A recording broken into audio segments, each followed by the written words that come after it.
from which we draw a lot of inspiration and experience as we go through the ritual of going to their gravesites. Going to their gravesites in itself can be seen as being ordinary, but for us, it is a truly historical moment politically that we are able to recall those who came before us, who made enormous sacrifices to build this glorious organization that we are a part of now, an organization that has led the struggle for freedom and continues to lead the struggle for bettering our people's lives. And we also reconnect with the families of those who led the ANC, and their families made great sacrifices to donate them to the ANC and to the struggle.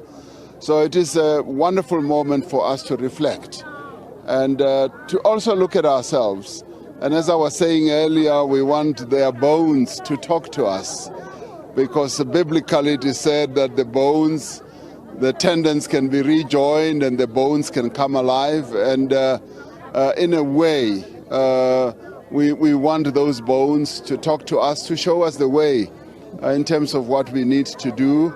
So it is a great moment for us. Mr. President, just to cut to the chase, at the doorstep of conference, you are dumped by provinces that previously supported you: Limpopo, Northwest, Gauteng. Some said Dr. Zweli Mkhize almost took the presidency from you. How do you feel since your re-election, and what is perceived to be a betrayal by those who supported you before, like where she was a PEC member, Limpopo, Stanley Chupu Matabat?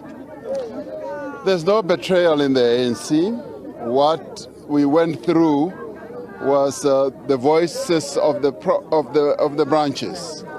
This was a conference of branches. If there ever was a conference of branches, this was it. The basic units of the ANC spoke. They expressed the general views of their membership, and those who might have wanted to machinate certain outcomes, in the end, they saw how the branches of the ANC and the membership of the ANC spoke. So as I said when I closed the conference, the ANC has spoken. The membership of the ANC has spoken. So there are no betrayals. There are no funny things. It's just a clear mandate that has been given to the elected leadership.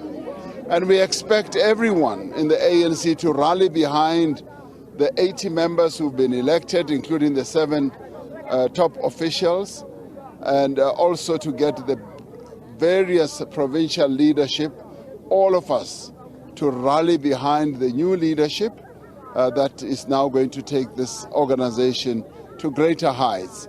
There's no any other place for us to go as the ANC but higher and higher.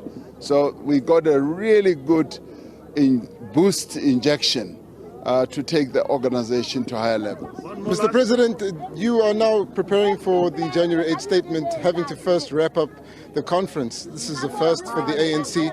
Has this affected your ability to craft the January 8th statement, not having a declaration of conference and still having to discuss some key commissions and take that to a virtual plenary? No, this could well be a first in terms of conference being done in 2 stages. But we've already had a number of conferences in the provinces being done in 2 stages. And time is always our enemy. And time we didn't have in great abundance. And we wanted to do things so well and so perfectly that the registration process took much longer than we wanted. And we also allowed members to talk at great length about the credentials, which was good because that was democracy in action. And it finally enabled us to say, let's hold the conference in 2 stages, which is what we are doing. The very good thing about the ANC is that we precede everything we do before a national conference with a policy conference. So the policies have already been, to a large extent, crafted, and the 2nd stage of the conference is now going to finalize those.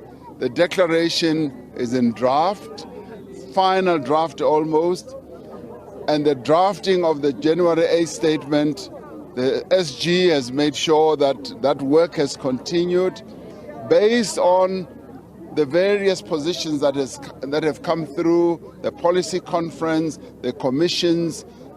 We're finalizing the conference tomorrow, SG, is that not so? Yes. And once we finalize, we then consolidate the January 8th statement, and then we announce on Saturday. Mr. President, on an international question, just one.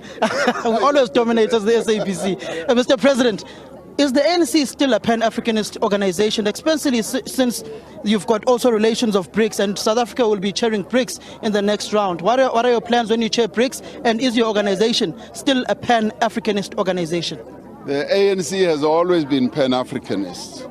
Actually, our origins as an organization were deeply and extensively pan-African. When our leaders like Nelson Mandela and many others needed to be trained to embark on an armed struggle, they didn't go to any other continent. They went to Africa. They were trained on the African continent. They left their boots in various parts of Africa. So our DNA is Africa. We are deeply African, and we are pan-Africanist and have always been. And even as we are elevated as a country to various international forums, be it the G7, we always advocate the African story. Be it the G20, we're the only African country that's on the G20. Our message is always about Africa. In fact, we talk more about Africa at times to our own disadvantage or discredit than South Africa, because we really see ourselves as African first, and thereafter, yes, we are South Africans because we were given birth by this great continent. When we will chair BRICS, which actually starts this year, it's already started, we're now chair of BRICS, having taken over from China, we are going to be advancing the African agenda. And when we hold BRICS, we are going to invite the various African countries to come, like the last time, to be the outreach part of BRICS, because we want BRICS to focus on Africa. We believe that this is Africa's century, and therefore even BRICS must embrace that, and even the other forums like G20 and G7 must embrace that. So we are inherently African, and we will always be pan-African. When we led the whole process of COVID, or against COVID, we as South Africa made sure that we put Africa on the international map. And Africa was the only continent that had a coherent strategy on COVID. And that was largely because of the leadership that our country provided, which is recognized by the entire continent. So in everything we do, we are very Pan-African. And I want you to be Pan-African too. Thank you, guys. Thank you very much. That is the president of the ANC, Cyril Ramaphosa, as they conclude their pilgrimage here at the gravesite of Zachariah Mahabane, who served and was the president of the African National Congress on 2 terms, non-consecutively. Was first president from 1927 to 1924 to 1927, and subsequently he came back for another term 12 years later after he was president of the African National Congress for the first time.